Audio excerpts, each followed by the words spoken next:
Hey there everyone, I am doing my recap of the Indy 500. While I watch the Indy 500, TV coverage of the Indy 500 is going on right now and I'm watching it and I'm gonna do my recap as the race goes along. So it's great to see fans back into Indianapolis Motor Speedway. The start was a little jumbled, it wasn't that perfect, but everybody was trying to fall into position to get in line. So far as I'm watching it on my TV screen, it's lap 18 of 200. When the race started, Dixon fell back to third, and broadcasters mentioned that he is falling back so that he could preserve fuel. And that's what a lot of people are doing. No one wants to really lead. Although Rinus VeeKay took the lead on lap 2 into lap 3, and he's been leading since over Colton Herta, who is in second, and then Scott Dixon, who is in third. So that's the update so far. On lap 34, 35, Stephen Wilson crashes going into pit lane. As he was trying to get it slowed down to beat the pit lane speed limit, he would lock up his tires and slide to the right and hit that right side wall. He managed to slide and stay away from hitting anyone on pit lane. So it's under caution right now. And one of the issues going on right now with the drivers that have yet to pit is that they are running low on fuel. And if pit lane is closed because of that accident, they are trying to save fuel while still on track, while the GMR safety crews are cleaning up the accident of Stephen Wilson. Another interesting incident just happened. Like I said, the people that have yet to pit were running low on fuel, and pole sitter Scott Dixon ran out of fuel. He went into the pits while it was closed. Once he arrived at his pit, the car wouldn't start up again. And it seems like there's other drivers that have run out of fuel too, like Alexander Rossi. It was a long caution to clean up everything once it restarted. Rinus VeeKay raced out to the front, and Connor Daly, who was behind him, would overtake VeeKay for the lead. Connor Daly would hold the lead until about lap 69, which is right now as I watch. Rinus VeeKay just went into the pits for his second pit stop. So that window of the second pit stop has opened. We have another incident on track around lap 119, 120. Graham Rahal was the last to pit in the third cycle of pit stops, and when he came out, his left rear tire wasn't screwed on properly. So as he was exiting the pits, the left rear tire would come off and he would spin into the turn 2 wall right in front of the leaders of Alex Palou and Helio Castroneves. As that loose tire was rolling on the track, Connor Daly would end up hitting that tire. Now we'll see what Connor Daly would do. There's some damage to the front of his car, but so far with this caution, it resets everybody's fuel strategy.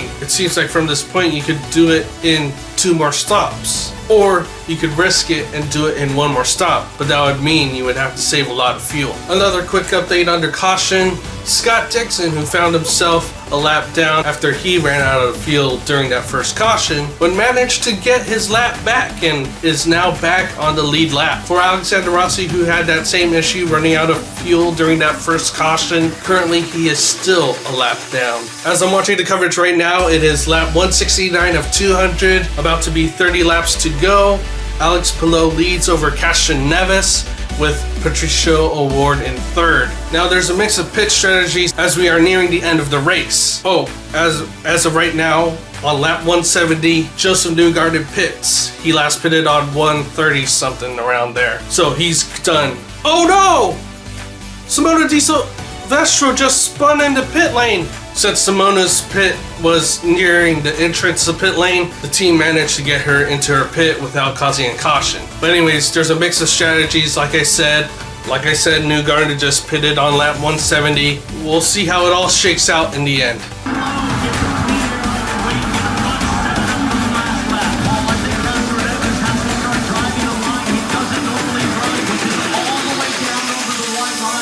Final lap. Oh my goodness. And a whole bunch of lap cars. Set this up. Palou's got to just back it off here and set this up on the turn 2. This is where it's going to happen. Final lap. Alex Sanders over the backstretch for the final time. Can Castroneves squeeze his way around? It was moved that Ryan Hunter-Reay put on him many years ago. He sits behind the right shot. Now here's Palou. Palou gets closer. There's a 4-time win on the line.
look what I decided to put up as my display shirt.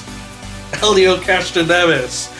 Elio Castroneves wins the 105th running of the Indy 500. From my previous update, that was like about an hour ago. What a race. What a race it was. It was a race between Elio Castroneves and Alex Palou. For the majority of the battle, Alex Palou was leading the race. Pato O'Ward was in third, Simon Pagenaud was in fourth, and Ed Carpenter was in fifth. And they would all manage to make their way up to the leaders. But in the closing laps, it was the battle between the leaders, Elio Castroneves and Alex Palou. Alex Palou was leading into 2 laps to go when Elio Castroneves would make the pass on Alex Palou for the lead. He would then hold that lead till the end. They were approaching lap cars, but that didn't really affect them as Elio Castroneves crosses the line and earns his 4th Indy 500 win. Wow, what a race. What a race that was, and such a historic moment as the 4th driver to win 4 Indy 500s has been achieved. It is really crazy to think that in my lifetime I would see a 4-time winner. Technically in my lifetime I did see a 4-time winner with Rick Mears, but I was too young and not following racing at the time to realize that. But in my adult lifetime, to witness Elio Castroneves win his 4th is legendary. It was like seeing American Pharaoh win the Triple Crown. And with this year being the old guys that still have it over the young guys, where Tom Brady led the Tampa Bay Buccaneers to a Super Bowl championship, with Phil Mickelson winning the PGA championship, and now with Elio Castroneves, 46 years old, wins his 4th Indianapolis 500. Wow, what amazing history that I've witnessed. But all in all, it was a fast race, and this is recorded the fastest race in Indianapolis 500 history, thanks to only 2 cautions. At the end of the coverage, they didn't show the point standings, so I'll definitely have to look those up later. Alright, I had to wait till IndyCar.com updated their website for the championship standings. The Indy 500 offers double points for whichever position they finish in. With that, Alex Palou now leads the championship with